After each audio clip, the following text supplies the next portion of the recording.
посакаме добро вечер директно во студиото на Македонската телевизија. Дали се слушаме? Да, добро вечер. Бидете интерактивно. Да, бидете интерактивно на Skype. Еве, сакам да ми одговорите најкратко на ова прашање. Дали Македонија свесно беше ставена под тепих од поранишниот југословенски социјалистички, како да речем, систем? Да. Господин Петровски. Тоа е вистина која за жал и ден денеска многу наши сограѓани македонци не сакаат да ја сватат. Тоа е можеби еден од проблемите зашто нема македонско сплотување, зашто нема македонско заедништво. Бидејќи ние уште за некои од нашите граѓани Македонија не може да замисли како самостојна држава, уште ја гледаат како неспособна да опстане сам. И тие со тоа таквото однесување го обструираат патот до Македонија кон застанување на цврсти темели, да стане вистинска држава на македонците. Тоа е додека не се ослободиме од тој дел, а ја гледам веќе некои работи почнуваат полека со илустрација. Добивме уште еден представник на чуварите на тој режим. Јас така го нарекувам господин Билчев. Бидејќи тие беа прогласени за дисиденти 68, но беа тврдокорни комунисти, беа сталинисти. И има една чудна работа за која никој не спомна овие денови во Македонија, бранејќи го Милчина. Ама никој не спомнува дека од тројцата илустрирани, двајца луѓе се поврзани со пресување на закон за лустрација. Председателот на Уставниот суд и поднесувачот на иницијативата за укинување на закон за лустрација од 91 до денес. Тоа е пресомнителна работа, тоа не е случајно нешто. Да, бидете на линија. Интересно тоа да предлагачот што поднесе барање за уставноста на законот за илустрација, што е комисијата го дефинира. Бидејќи во име на Сорос фондацијата, во име на Тотвора научното поднесе бара преставка до Уставниот суд на Македонија да се поништи важноста на законот за илустрација од 91 година до денес. А Сорос беше тој, да. Аз извинам, само Сорос беше поборник да се спроведе илустрацијата во сите поранишни комунистички држави, така? Да. А еден од лидерите на Сорос во Македонија беше против законот. Тоа е едно од условите за прием на Македонија во Европска унија. Услов кој е поголеми од условот за името. Да, господин Петровски, бидете на линија. Бидете на линија, демола. Советот на Европа. Бидете на линија. Натаму, господин Ниче, околу Лорандитот, бидејќи вие ни донесовте дел од многу важен минерал што Македонија го има. Навистина е точно тоа што Тито го кажуваше. Целата борба и многу проблеми што Македонија ги има поради Лорандитот. Ова е талиумова руда, која има единствено во Македонија 2000 тони во Алшар, а ова е Лорандит во црвена боја. Морам да објаснам што е Лорандитот. Вемо, да. Значи, во талиумата руда постои Лорандит, во кој во талиумот има изотоп на неутрино. Неутриното доаѓа од јадрото на Сонцето. Дали може камерата да го илустрира поблиску вака ензу? Говорете, молам. Земете го раце и ако може... двојка ќе го... Да. Говорите, молам. Значи, во Македонија постои на Алшар во Кожув 2000 тона талиумова руда во кој постои Лорандит. Во талиумовата руда постои, значи, изотоп на неутрино.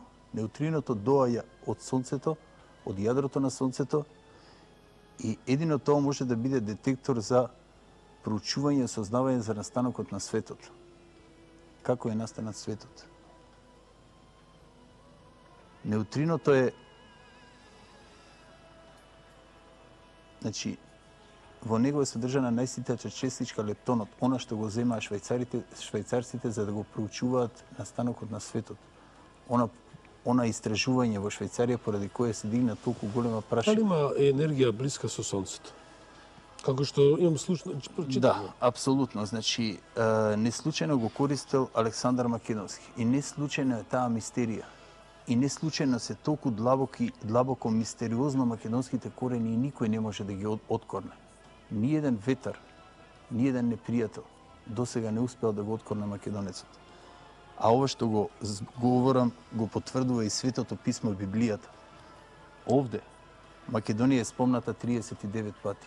И најинтересно е во делата на светите апостоли од светиот апостол Лука во 16, поточно 16:9, каде што стои преку ноќта имаше Павле видение, стоеше пред ноги оден човек македонец, кој го молеше и му велеше: премини во Македонија и помогни ни. Во следниот пасаж 16:10 се вели: по тоа видение веднаш посакавме да трнеме за Македонија, бидејќи разбравме дека Господ не повикал таму да го проповедаме евангелието. Ниедна земја не е спомната дека Господ ги повикал во таа земја. И најмоćните држави во светот. Ни најмокните држави. Значи може да позавидат сите држави. Вистината е овде во светото. Но зашто се страмиме? Зашто се плашиме од таа вистина? Затоа што не знаевме. Кога јас ова го кажував пред 20 години, мене ми се смееа, а замислите никој не го зема Светото писмо и да прочита колку пати е спомната Македонија. И што се кажува за Македонија? Ми се подсмеваа луѓето, не сакаа да отворат, да погледаат. Нека го земат Светото писмо, делата на светите апостоли од светиот апостол Лука и нека видат што пишува во Светото писмо, во Библијата. Дали борците за Македонија, еве што имаме и соговорник се уште на Скайп, кој еден од тие што се бореше за вистината за Македонија, мораше да замине од границите на Јас се извинувам, кога веќе сме кај Лорандитот, Да, повелете. постои многу нешто интересно. Значи, целиот свет ќе дојде во Македонија на поклонение поради една причина. Лорандитот има моќ да структурира вода. Кога нема енергетски проток во телото, тогаш настануваат болести. Ние имаме оваа вода, структурирана според водата, сребрената вода руска и водата која истражувал Емото во Јапонија. Одредени научници целиот живот го посветија на тоа.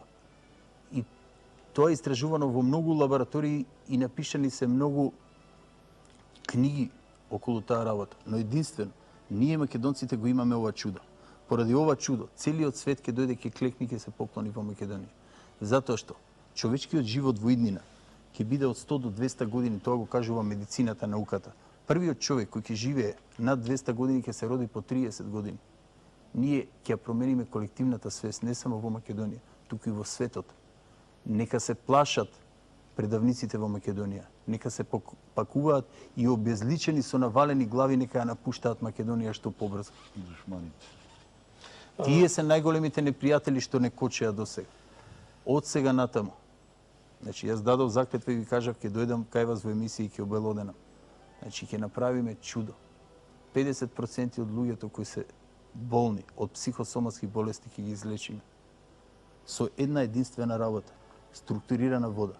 Нешто што го имаат само македонците. Имајќи факт, бидејќи го имам се уште господин Петровски, ја би го замолил да ни каже причината, со оглед дека дадо вовед за неговата историја. Значи, борбата за Македонија, не само господин Петровски и многу како господин Петровски, морале да заминат од вон граници на соседната земја.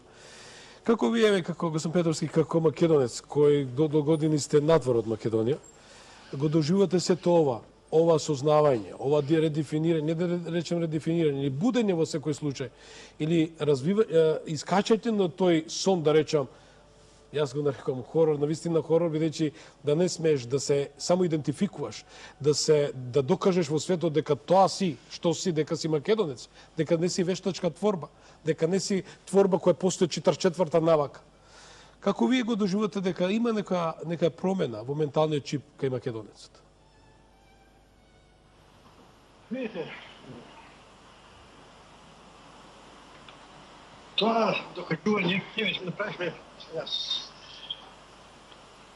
Това докажување треба да го правиме на многу едноставен начин, да не се срамиме да кажеме дека сме македонци. Тоа е број 1. И основното, она што ни недостасува, е толеранцијата меѓу нас.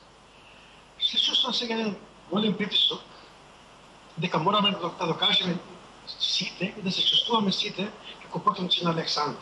Повторно правиме една двојба меѓу нас. Да го ставиме тоа е лично чувство. Да го ставиме настана и да не го наметнуваме како основно мерило кој е македонец. Мораме да го сватиме тоа. Ако сакаме, бидејќи господин Филев зборува за некое заедништво. Заедништво не се ствара со наметнување на една идеја, една мисла и едно чувство. Битно е да бидеме македонци и да се бориме за држава Македонија. Но тоа ние натре ќе се разбереме кои сме и што сме. Но не смееме да видиме Бугари да го наметнеме нашето мислење на сите. Тоа е проблем. Ние почнахме да издаваме сега наш вестник тука, се вика Изглед Зора на слободата. Името е провокативно за многу луѓе, бидејќи но во тој миг кога сгасна македонската химна, со која беше отворен Асло, сгасна и заедништвото на Македонија. Се створи делба меѓу македонците. Пројугословените против македонците. Пројугословените апсеа, уништуваа, затвора. Не знаевме значењето пред некоја година, прв председател на Македонија. А со таа химна, Изглед на слободата, е отворено за следењето на Асло. Кој е жив од асномците? Кој остана на власт од асномците? Никој. Тоа е проблемот со Тито. Со Титовиот режим. Ние уште болуваме од пројугословените во Македонија. Сега правиме нова двојба со наметнување на Александар Македонски. Ние сме потомци, живееме на тоа тло. Но не смееме да го наметнуваме како единствено исправно чувство за македонец. Тоа е проблема. Мора да се помириме со тие работи и да ги ставиме, да ги погледнеме реално, да ги оставиме луѓето сами да се односат што се. Тука се двојбите. Тоа е проблемот на двојба. Благодарам, господин Петровски, ве вклучив и вас преку Скайп. Господа, значи, веќе влагаме во последните минути на ова вечерашно издание на Порта. Господин Симон, со вас ќе почнеме, ќе завршам со господин Олимпија. Вечера говорихме за тоа, кој го кочи дефинирањето на идентитетот на македонецот. Имавме повеќе излагања од ваша страна и од другите соговорници. Која е вашата порака на се тоа? Па моја порака е како што почнав, така и ќе завршам. Да не се простива на никој што намерно сгрешил. А грешеле пред оваа нација македонска и не македонци, и македонци се прилагодувале, се предавале, се кодошиле, се затварале, се убивале. Мора ни еднаш веќе да прејдеме во правец за да го потпреме, не да го сопнеме комшијата. Па дали албанец, србин, грк или не знам како, ама теја треба и тие тоа реципрочно да го прават како ние што правиме. Иначе ако тие ни продолжат со лоши намери и мисли, има напишано дали во Библија од Куран или во нашата Библија дека ќе дојде ден кога ќе дојде покол. Па тој покол ќе го осетат највеќе муслиманите. Арно, ама мислам дека до тоа нема да дојде, затоа што ако направиме нешто што е хумано, може да си почнеме да си помагаме, да се подпираме, а не да се сопираме и да се напаѓаме, за да Сепак сме народ кој живееме заедно, дишеме ист воздух, газиме иста почва. Да. Значи, по Бога сме дадени да живееме еден покрај друг, а да се почитуваме. некојаш пред 20 на 30, 40, 50 години некој си прилагодувал што и да е лошо да направи, само тој да остане да биде чауш или не знам како во општина или во не знам во даночно. Па јас би кажал нешто интересно околу македонецот. Кога прв пат слушнав рецитал еден од Плевнеш, ми остави толков впечаток што до крајот на животот ќе го носам во мојата меморија.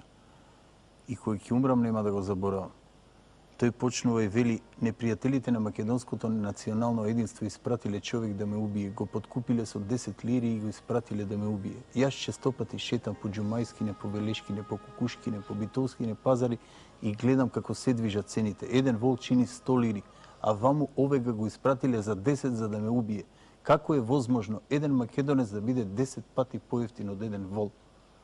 Тука се поставува прашањето. Зошто се случуваше тоа? Хунгери? Па мислам, времето е дојдено да дојде до тоа обединување на сите македонци и кои живеат во оваа држава, да се зачува идентитетот, јазикот, државата.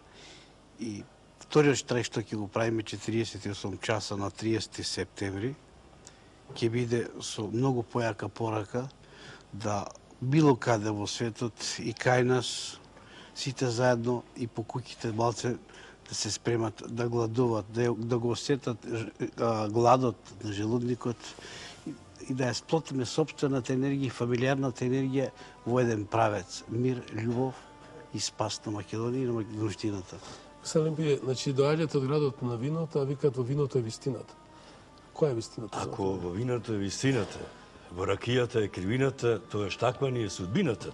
Но не го завршавам вака тоа, туку ќе кажам вака, дека дојде времево иде, дојде научниците во Македонија, што се не да бидат они под некоја колективна свест, која што била покриена со една магла или со една темнина, тие да излезат. Зашто јас имам слушано научници некои ради она науката пост и модерната наука, она разликата што е, тие ради научниот труд што треба да го извадат, никогаш не ја ваделе вистината за Македонија. Никогаш. Затоа што во светот така било признато да речеме она галеничето Грчка и она античката ја присвоила према себе и сега ниеден од нашите научници не можел да биде признаен во светот ако ја кажува вистината која што дека. Но ја верувам дека дојде времето, ќе трне и од политиката е подпомогнато тоа со науката и со она сето. Ја мислам дека ќе биде позитивно и ќе одиме напред. Господо, ви благодарам многу што вечерва дојдовте во Порта. Начнавме на тема што навистина е жежокостен, другите тоа не го прават, без никоја нарцисивност, но ќе ги замолам и моите колеги и останатите медиуми да го продолжат и во иднина. Пак ќе речем, кај што застанавме ние, нека продолжат останатите медиуми. Само се поведе ред за терминот, ова народот го сака малку порано, не толку касно. Па добро, пораката вие пренесовте, верувам дека ќе допре до таму кај што треба. Се надеме дека ќе се симнеме малку подобро. Треба, не само да го сака, него и му треба това на народот порано, за да го видат и младите, и старите, и да биде ова како полука за доброто на Македонија, се бориме со културен, со човечки од. Ние утре ја реемитуваме емисијата од 21 часот на Собранискиот канал. Уште еднаш ви посакам добро здравие, успех во работата. Освен че вас очекувам од наблиски на повторно да ни елаборирате малце пошироко ова што вечерва вие го начнавте. И вам почитувани благодарам многу што дадовте еден голем контрибут, простите што не ве вклучив повеќе, реков дека ова е прва емисија од овој формат Народот со народот. Значи нема да биде последна, со оглед дека еднаш во месецот токму ќе имаме форум кај што без политичари, без аналитичари, токму вие сте моќта, вие сте сила на народот. Затоа не срамете се, не плашете се. Реков, помина времето на едномијето, помина времето на стравот и помина времето на покажувајќи прст некому, па утре да се најде в темни заднини. Македонија докажа дека е екземплар и држава на демократијата, држава каде што секој има право да се го каже своето мислење, својот глас. Значи, повторно чечам, благодарам на сите соговорници што беа и преку телефон и да завршам дека навистина Господ ни дал да живееме заедно сите еден покрај друг и да повторам дека никој не го тера некого да се представи кој како се чувства, туку да би го замолиле да ја сака ова земја како својата татковина. Тоа е една замолница моја лична до сите и да излезат од тој стереотип, бидејќи реков дека Македонија докажа дека е Божје чудо и Божје богатство. За многу години, бидете живи, здрави, се гледаме наредниот петок во истиот темен. Пријатно.